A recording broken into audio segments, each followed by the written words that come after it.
Hi guys வணக்கம். நான் உங்க நவீன். ஸோ இன்னைக்கு நவீன் மூவி ரிவ்யூஸ்ல பார்க்க போற மூவி தங்கலான். ஸோ தங்கலான் படம் எனக்கு எப்படி இருந்துச்சுன்னா, வந்து தங்கலானோட ஒரே ஒரு விஷயத்த சொல்லிடுறேன். சியான் சியான் விக்ரம் என்ன மாதிரியான ஒரு நடிப்பு. இந்த மாதிரி கோலிவுட்ல எல்லாரும் நடிக்கணுமா அப்படின்னு சொல்லிட்டு யோசிக்கிற நேரத்துல சியான் இறங்கி அவரோட இத்தனை வருஷத்துல உள்ள கெரியர்ல செம்ம ஒரு பெஸ்ட்டா ஒரு படம் இந்த மாதிரி தங்கலான் இருக்கணும் அப்படின்னு சொல்லி நான் சொல்றேன். ஸோ அதுக்கு உண்மையிலேயே அவருக்கு நேஷனல் அவார்டு என்ன ஆஸ்கார் அவார்டே கொடுத்துருங்க. அந்த மாதிரியான ஒரு நடிப்புச்சு எனக்கு. ஸோ தங்கலான் படம் எப்படி இருந்துச்சுன்னா, படம் எனக்கு ஒரு டீசென்ட் ஓகே நல்லா இருக்கு அப்படின்ற மாதிரி தான் இருந்துச்சு. ஸோ தங்கலான்ல என்னதுன்னா, ஃபர்ஸ்ட் ஆஃப் செகண்ட் ஹாஃப் போறதுக்கு முன்னாடி ஸ்டோரி பார்க்கணும்னா, நார்மலா எல்லாரும் அவங்க ஊர்ல நெல்ல வேலை செஞ்சுட்டு, சொந்த நிலத்துல வேலை செஞ்சுட்டு, சில பேர் அடிமையா வேலை செஞ்சுட்டு இருப்பாங்க. ஸோ வெள்ளைக்கார கூட்டம் வந்துட்டு இந்த மாதிரி கோல்டு கண்டுபிடிக்கணும், உதவிக்கு ஆள் வேணும்னு. ஸோ சியானா அப்புறம் கூட ஒரு 4-5 பேர் பசுபதி அப்புறம் போறாங்க. போய் கண்டுபிடிச்சாங்களா இல்லையா, அதுக்கப்புறம் நடக்கிற விஷயங்கள் தான் தங்கலானு.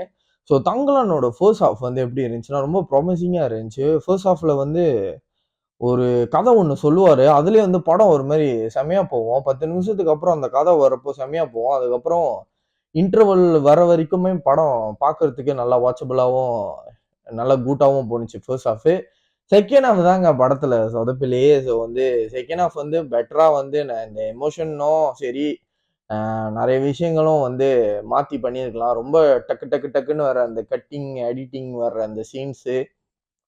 ஸோ ரொம்ப ஒரு வித்தியாசமான படம் ஆடியன்ஸ்க்கு கொடுக்கணும்னு நினைச்சு ட்ரை பண்ணியிருக்காரு ரஞ்சித். அவரோட இதுலயே இல்ல, அவரோட டைரக்ஷன் மாதிரி தெரியல, ரொம்ப டிஃப்ரெண்டான ஒரு மூவியா இருந்துச்சு. ஸோ இந்த தங்கலான் நீங்க எப்படி பார்க்கணும்னா, இந்த படம் ரொம்ப ஒரு 0 லெவல் எக்ஸ்பெக்டேஷன்ல உள்ள போய் அதுக்கப்புறம் நல்ல சாட்டிஸ்ஃபைடா வெளியாகலாம். அந்த மாதிரியான ஒரு படம் தான் தங்கலான். இந்த படத்துல மியூசிக் ஜிவி சாங்ஸ் எனக்கு ஓகேவா தான் இருந்துச்சு. பட் பிஜிஎம் நல்லா பண்ணியிருக்காரு. ஸோ படத்துல கூஸ் பம்ப்ஸான சீன்ஸ் ரொம்ப குறைவாகவும் இருந்துச்சு. ஸோ எமோஷனலும் சரியா ஒர்க் அவுட்டும் ஆகல. பட் அந்த ஹாரர் எலிமெண்ட்ஸ் மாதிரி ஒன்று கொண்டு வர்றது, இது உண்மையா இல்லையா அப்படின்னு சொல்றது, அந்த ஆரத்தி கேரக்டரு, மாளவிகா கேரக்டரும் நல்லா இருந்துச்சு. அப்புறம் பார்வதியும் நல்லா பெர்ஃபார்ம் பண்ணியிருந்தாங்க. ஸோ இந்த மாதிரியான பாசிட்டிவான விஷயம் இருக்கிறதுனால படத்துல நல்லாவே போறதுனால இந்த படம் எனக்கு ஒரு டீசென்ட் வாட்சா இருந்துச்சு. ஸோ தங்கலான் இந்த வீக்கெண்டுக்கு ஒரு வாட்சபிளான ஒரு மூவியா தான் இருக்கும். ஸோ நீங்க எல்லாரும் ட்ரை பண்ணுங்க.